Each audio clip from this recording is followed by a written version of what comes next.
Kinilala po ang Rise and Shine Pilipinas bilang Most Outstanding News Magazine Program ng World Class Excellence Japan Awards. Let us all watch this. Isa na namang good news mga ka-RSP. Pinanamanan ng Rise and Shine Pilipinas bilang Most Outstanding News Magazine Program ng World Class Excellence Japan Awards o WCJA sa Fukuoka, Japan.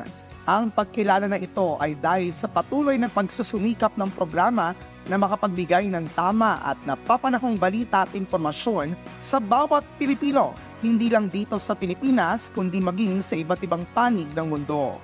Kinilala rin ang ating kasamahan sa RSP na si Chia Atienza bilang Best News Anchor. Ganoon din ang ilang individual mula sa iba't ibang larangan.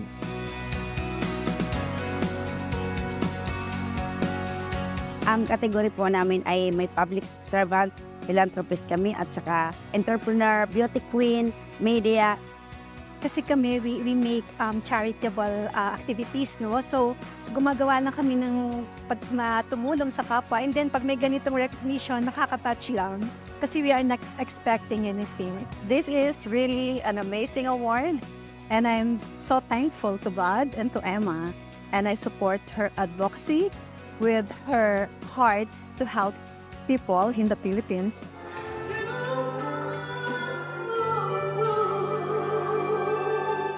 Naitampok din dito ang talentong Pinoy at ang iba't ibang kasuotan ng Pilipinas bilang pakikiisa na rin sa selebrasyon ng United Nations.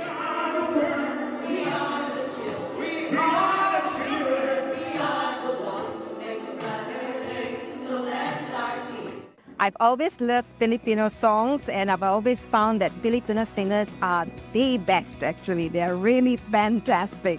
Napakasaya tingnan ang iba-ibang costume. Ibang lahat ng national costume pwede nilang i-present. Kasabay ng pagbibigay ng parangal ay ang charity concert kung saan beneficiaries ang mga kabataang higit na nangangailangan. Ito ay para sa mga bata, lalo na yung hindi kayang pag-aralin ng mga magulang, yung mga walang magulang, na talagang deserving naman sila pag-aralin at tulungan para maging maganda ang kanilang future.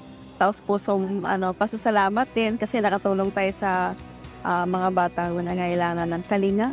So, at saka masaya sa puso pag nakatulong.